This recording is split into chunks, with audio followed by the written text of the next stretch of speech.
Hey there, everyone. Justin Jocks here from the Wedding Insider podcast. Today I have Crystal Adair Benning from Distinct Occasions. She's a wedding planner. She's awesome. We worked together before, and I thought she would be a fantastic person to kind of give you a good idea of where to start your wedding planning and just some general fantastic tips on how to make your wedding awesome because she does an amazing job planning.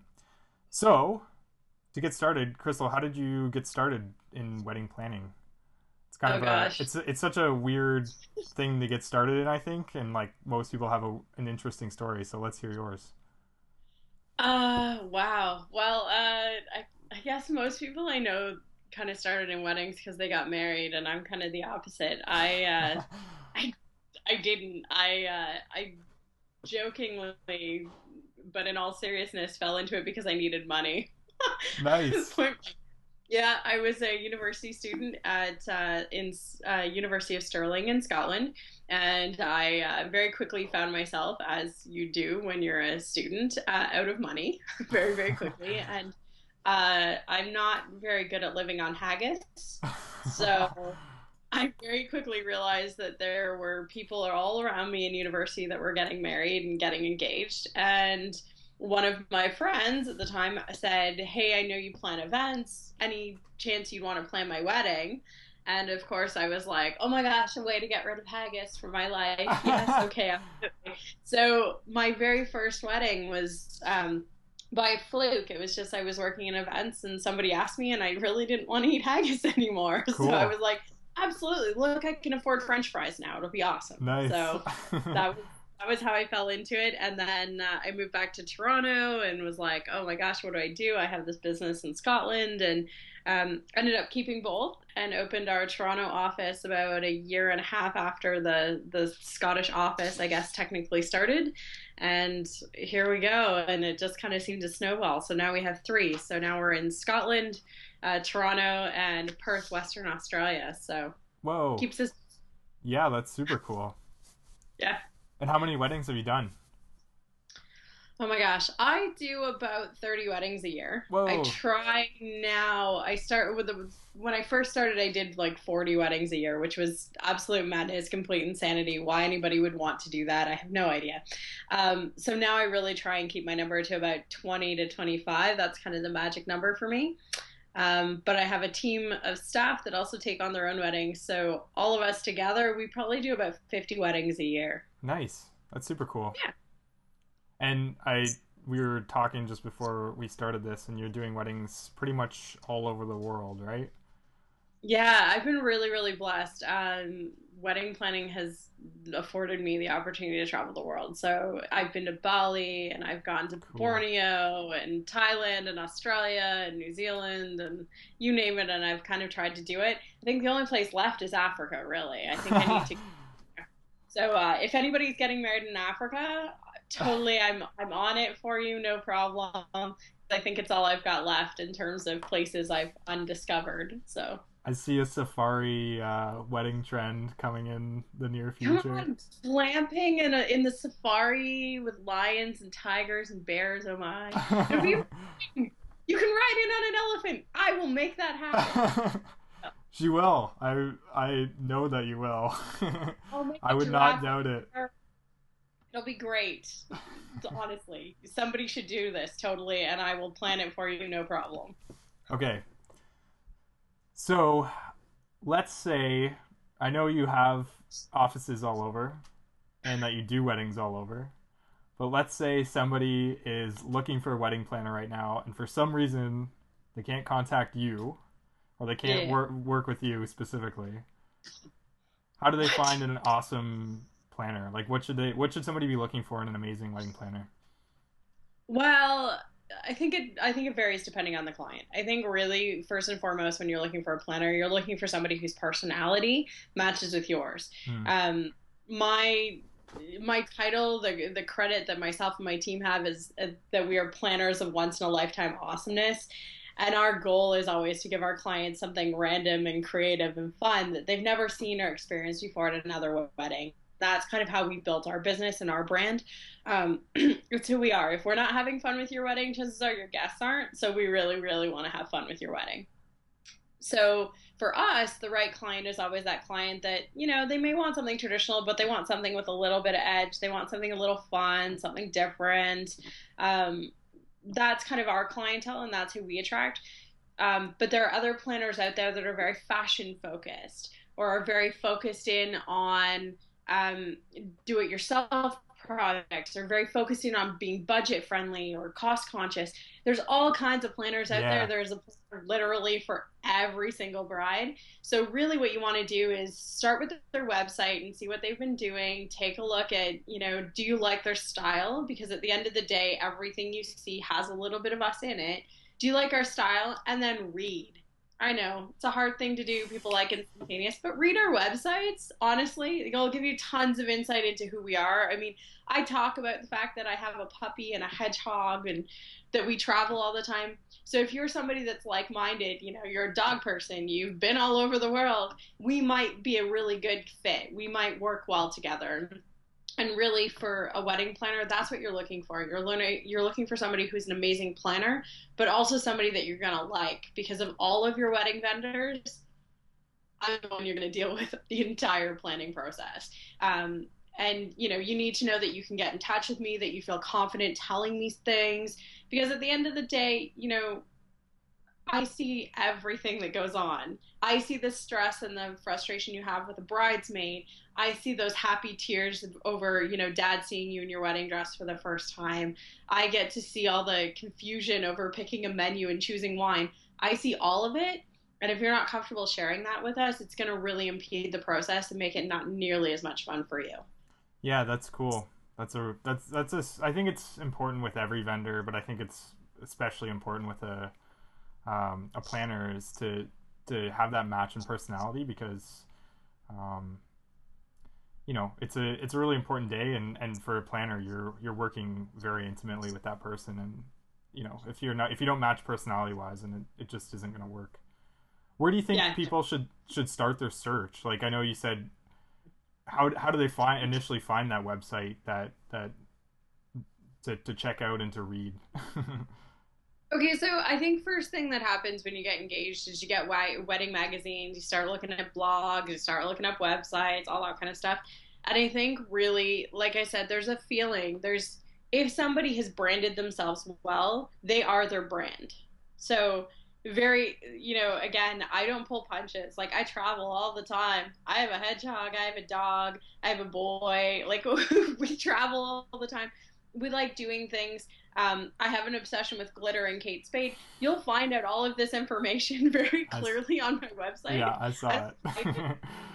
I don't hide it. It's there. Same thing in any of our promotional materials. Like, we put out a magazine that we actually give to some of our vendors, and it showcases like different weddings we've done and all that sort of stuff. As you start to see that, you'll start to know whether you can envision yourself in that wedding. And if you can, that's a really good start for kind of knowing where you're at. So you sort of have to do your research, then talk to people. Maybe you didn't start out looking for your wedding planner. Maybe you got really excited and went straight for a dress, which happens with a lot of brides. Mm. When you're in trying on your dress, maybe you're talking to the person who's, having you try on dresses. They know wedding planners. We're in there all the time. So ask them, and oftentimes they can point you to somebody they think might be a good fit for you. So if you don't have the luxury or haven't checked out a website, trust referrals from other vendors you trust. We're not always the first person hired. Oftentimes a client will choose a venue and a date before they choose us, or they'll choose their dress before they choose us. So a lot of times they come from other resources, and that's totally okay too. You just need to do your research and find out what's the right fit. And then don't be afraid to kind of quality control it. So don't be afraid to meet 2 or 3 planners. My advice for any vendor is 3. It's the rule of 3. If you don't want to be overwhelmed and crazy, 3 is your number. Write it down, memorize it, stick it to your forehead. 3 is your number, because when you meet with 3, you get a really good comparison of what's right, what's okay, and what's definitely not right for you. And you'll figure it out very quickly, because again, personality comes into into play here. It's not always about price point. A lot of times it's about who connects and who gets you, and you'll figure that out very, very quickly if you only interview. If you more than that, you start to get confused and go, "What vendor was that we saw? Where were they? How much was that?" It gets confusing. So three is your magic number for happy. I promise you. Yeah, that's a great tip because I'm sure it just I think it is easy no matter what you're doing, especially when you're getting excited about something, just to keep going and going and finding lots of people to talk to. But you know, if you do talk to three people, I think you'll be able to find somebody that's going to work work well Totally. and not overwhelm you. So for sure. Um, what what was yeah, I guess I know there's obviously a huge range and it's the same for me in DJing, but what's like the typical cost of a wedding planner?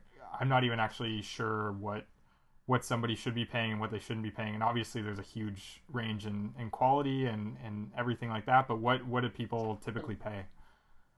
So there's basically two ways that planners work, and I'm talking more specifically across Canada than anywhere else. Mm, But in Canada, there's two ways. There's either a set flat fee, excuse me, which means that you pay one price up front. That's our full fee. There's no additional charges. Or secondly, you can pay a percentage based rate.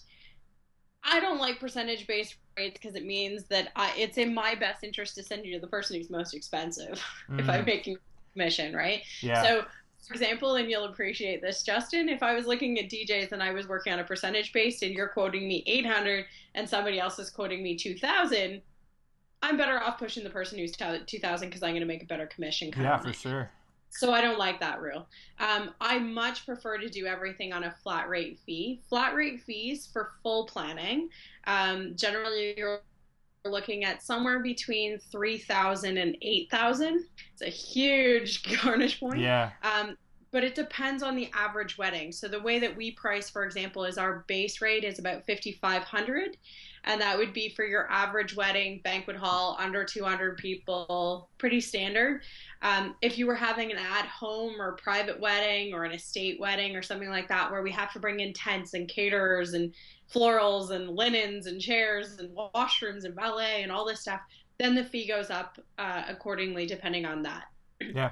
So that's how full planning works. Then there's a service called partial planning. Partial planning is like having a full planner, except you've done a lot of the work on your own. You just need to finish off a few items here and there. You need some referrals, but you don't necessarily need us to negotiate your contracts for you, things like that. And it ranges depending on where the client is in their planning. But as a general rule, it's kind of two to $4,000 is kind of what you're looking at that. So you're looking at about half or so of what full planning is. And then you have day slash month of coordination, which even if you're a bride who doesn't want a wedding planner, please heed my advice and hire a day of coordinator, not only for Justin's sake, but for your sake. Day of coordinators are amazing because they really kind of come in at the last like 6 weeks prior to your wedding, help you organize an itinerary, review your contracts, make sure you haven't forgotten anything, make sure that the floor plan's correct and all the information you're giving to your vendors is correct. And then they're there to oversee the wedding and make sure that it all runs smoothly. Those people generally start kind of 800 to 2,500. Again, vast range. My staff, for example, are about 15, whereas I charge 2,500 Hmm. just because I've been doing it longer. It's a little more time consuming for me. So there's a vast difference in what you're getting, but it's everything from the person who's new and just started out in the industry, the person like me who, I feel like I'm an old wartime vet. I've got my multi hats going on and my stripes on my sleeve. I'm good. So it depends on where you are in the industry as to what you're charging, but I would estimate if you're looking at partial, full, or day of, there's a wide range, but you do get what you pay for in the industry. So For if sure. you have a really complicated wedding, expect to pay a little bit more money versus somebody that's just having a simple 20-person elopement or small restaurant wedding or something like that. Yeah, that's a great overview. I mean, obviously there's a huge range and it's hard to do in a couple of minutes, but I think that just gives me actually a better idea of what people are paying. But I agree with the day of coordinator, especially if you're not going to go with a wedding planner for the rest of your wedding. Like it's just so Save your nice not mom. to have to, like, at the end of the night, I always see, I'm seeing like families pack up, and it's just so nice not to have to worry about that stuff. It can be such a, I don't know. I'm sure people are happy to do it, but it's just so nice not to have to think about asking your mom at the end of the night to clean up your Moms decorations should and have a drink in their hand right. and a smile on their face. Yeah, They should not exactly. be worrying about where your guest book ended up. That's my job. No, I know. I totally agree. What can so if a couple hires, I guess what I've got a couple of questions. So what if a couple hires a planner, like what can they help you guys do to make sure that you guys can do your best job? Does that make sense? Yes, and it's the most complicated answer I'm ever going to give you. It's trust. Yeah, that's At, a great at the answer. very base of what I do is trust. And that's why push really, really hard on the you need to seriously like my personality. You need to like me. Because at the end of the day, you have to entrust me with everything that we've planned and that I'm going to do the best I can to make sure that it goes according to plan. And I can tell you from experience of doing over 500 weddings now that nothing ever goes completely according to plan. Mm, And when it does, I'm usually in the background going, all right, what's going on that I don't know about? Because it never runs this smooth.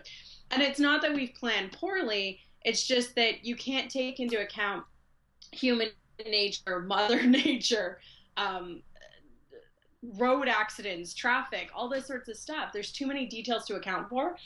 Excuse me. That things come up and things happen, and that truly is the essence of why you have a planner. My job is literally to manage incidents. mm, I know that brides really don't see it that way. You think that I'm going to hire people for you and make it all good, and that is a big portion of my job.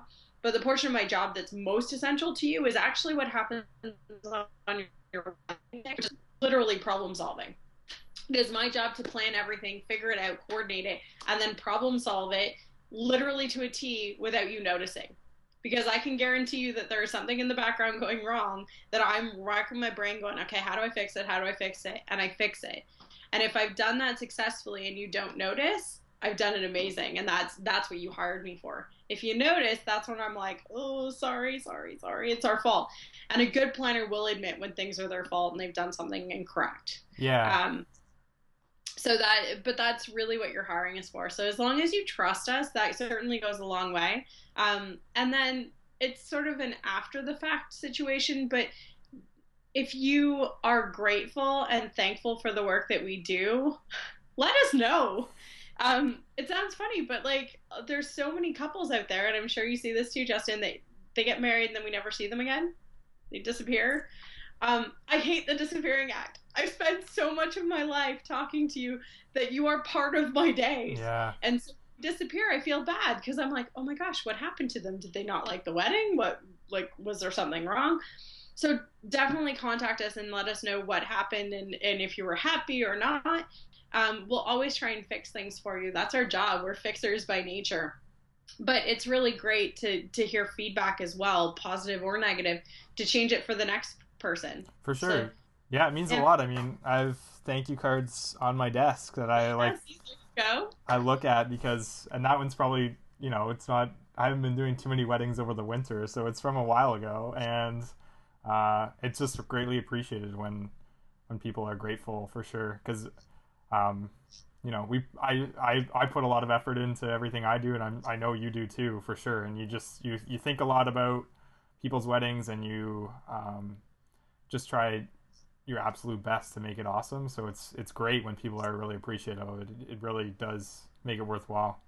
And you just wonder about what happened to them Oh after the yeah, that wedding. too. If they're okay, if they had kids, if they went on a honeymoon, how like we're curious because we're people.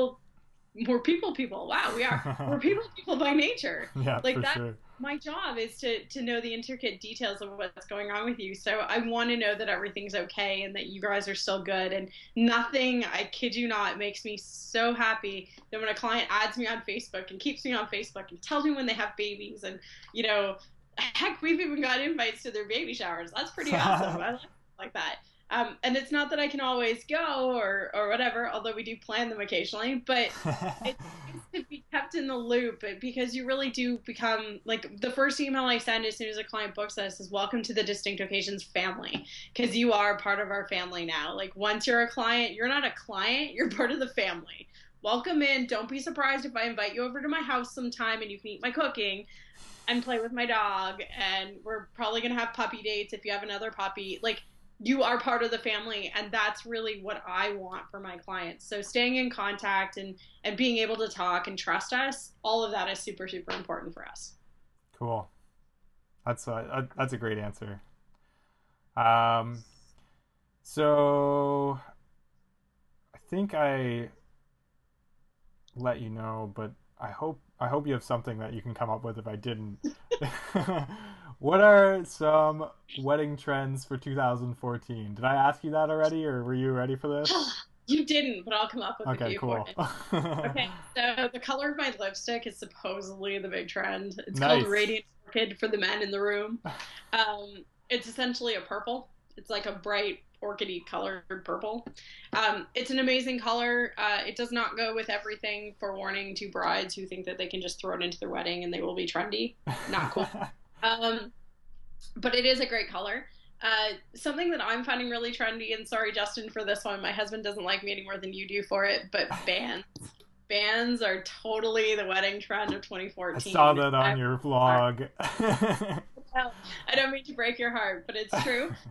The good news is that oftentimes, and it's very smart and wise to do this, that brides are hiring bands and DJs because realistically, a band has to take a break, whereas a DJ, well, as much as we love them, we don't give them breaks. No, yeah. Love you. So hiring a band and a DJ at the same time is definitely part of the trend, but bands for sure are coming back in a really big way for weddings in 2014.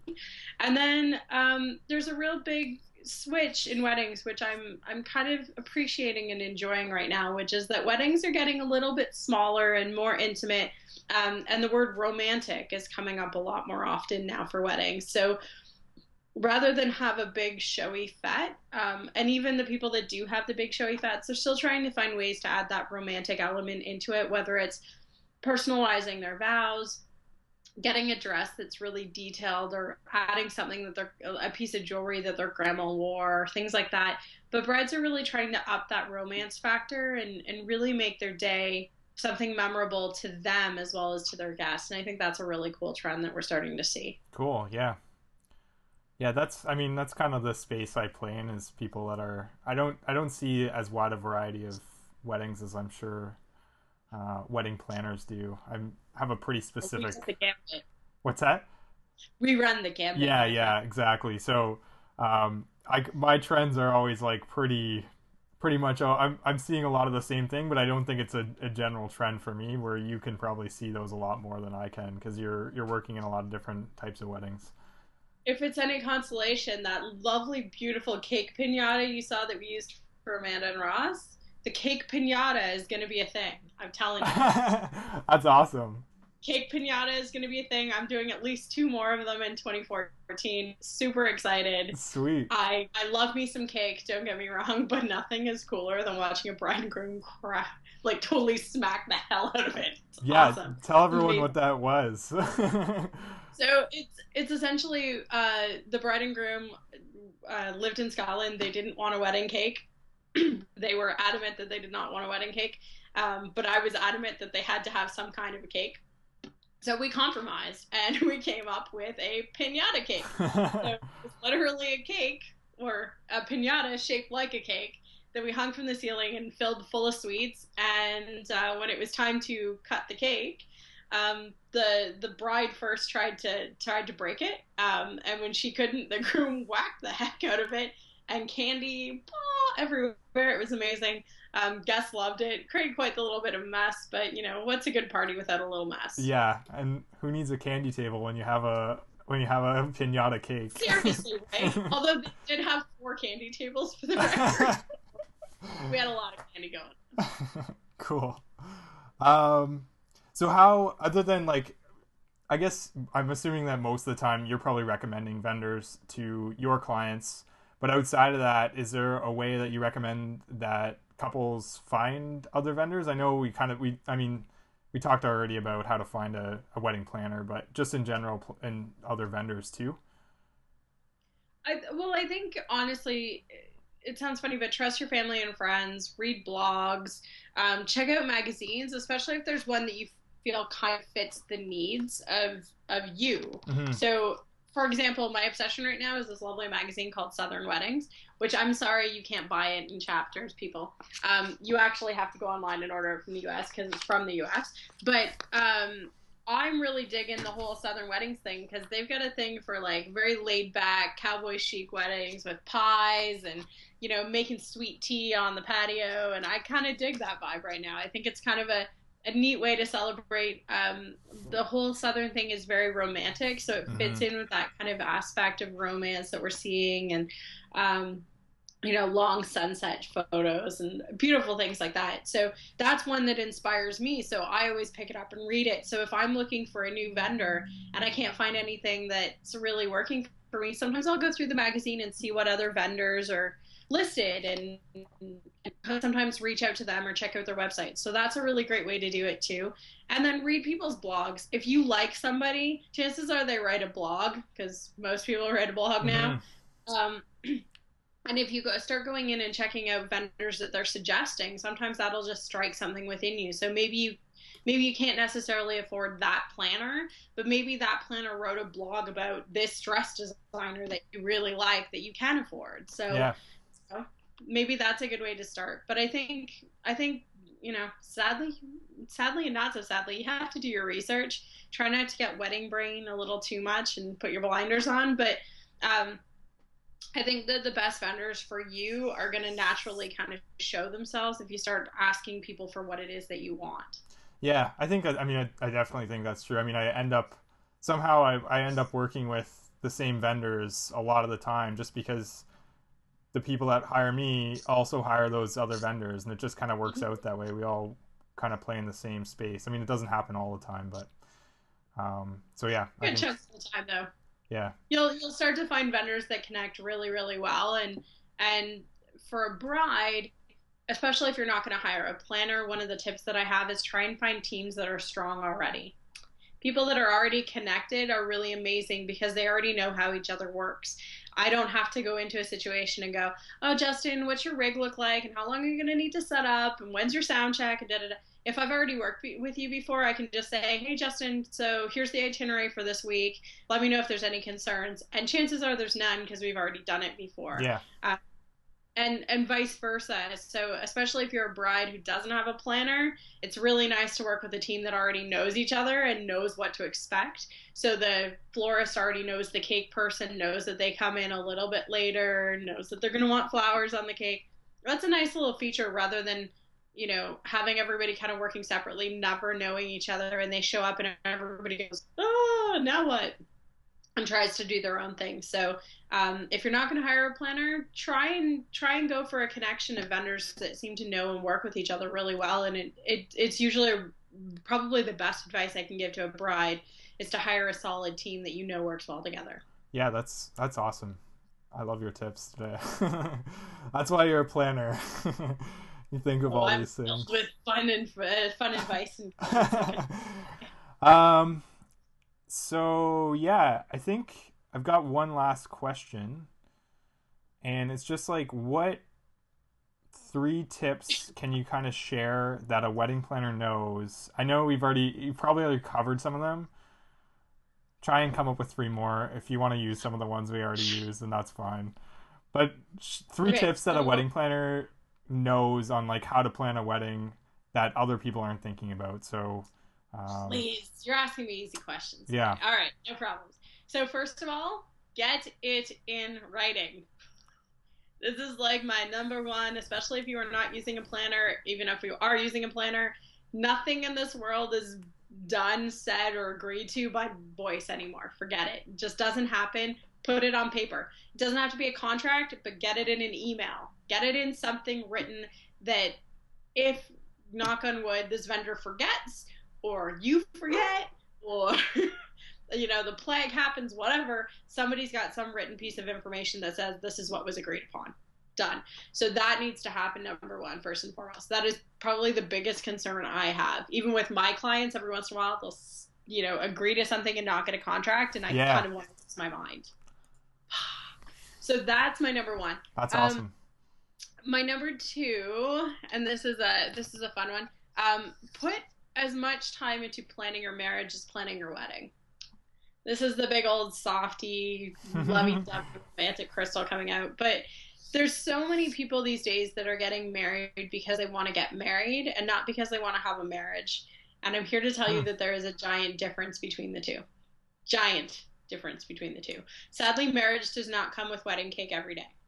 I know, shocker, mind blower. I just ripped the lid right off Pandora's box there for you.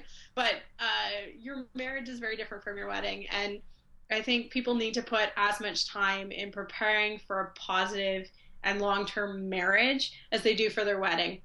And then I think we'd have a lot stronger marriages and a Yeah. lot fewer divorces, which is pretty freaking awesome because the goal of you getting married, hopefully, is to stay married, Yeah, for uh, sure.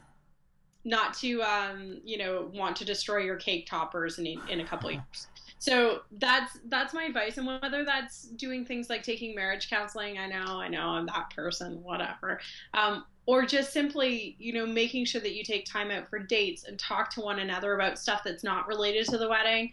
I think all of that stuff goes a really long way to building a strong and healthy marriage and not just a wedding. Cool. So Do you have any? I was like, do you have anything that you help your clients? Like, do you have any books or anything like that that you can suggest related to that? yeah, the one that I think helps most often, and it's not just about couples, it's about your relationship while planning your wedding, is a book called Emotionally Engaged. And Okay, I cool. can't think off the top of my head who the author is. I'll look it up and Um, I'll put it in the show notes. Yeah, but it's an absolutely wonderful book, and it basically talks about how, as you're planning your wedding, the reactions that people have and what they say and do is because of their relationships to you, and what's happening with them, and not always what's happening with you. And I think that adds a little perspective to getting married and why your mother suddenly went nuts. And your sister's not talking to you, Hmm. and your maid of honor has gone MIA. So I think that's a great book that I often, we keep it on our office shelf, and I often loan it out to my brides if they're having issues with family and friends, because I think it just puts stuff back into perspective.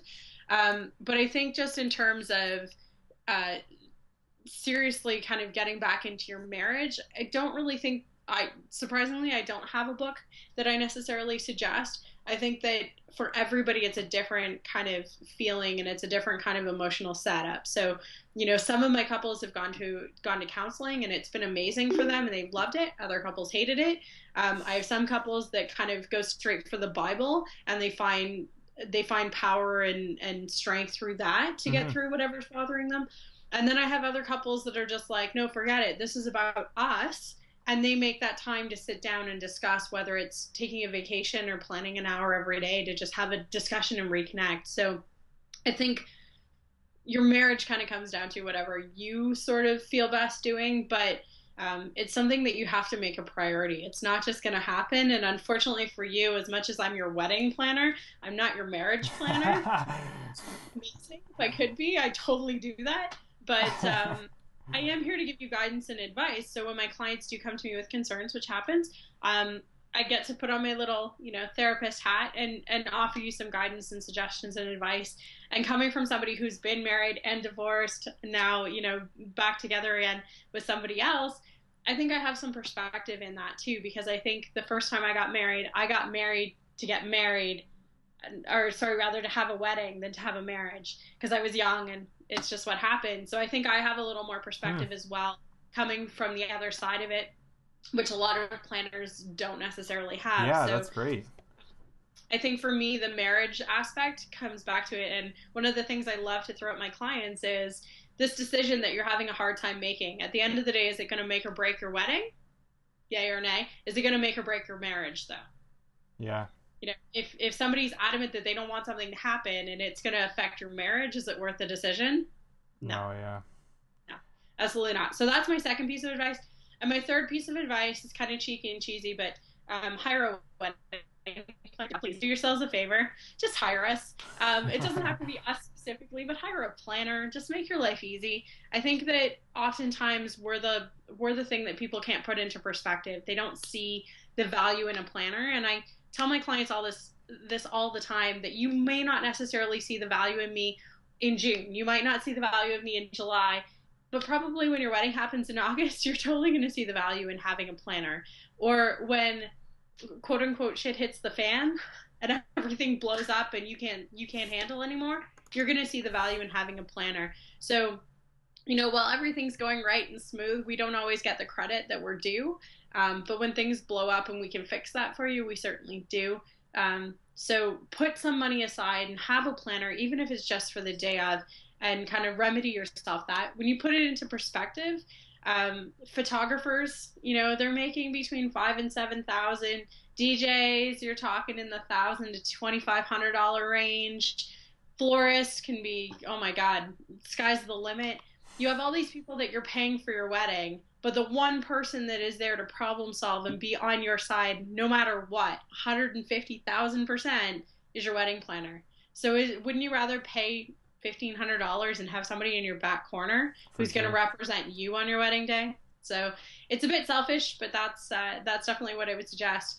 And if I can toss in one more to the first bride that can figure out how to make my adorable but slightly obnoxious puppy dog a ring puppy, I love you forever.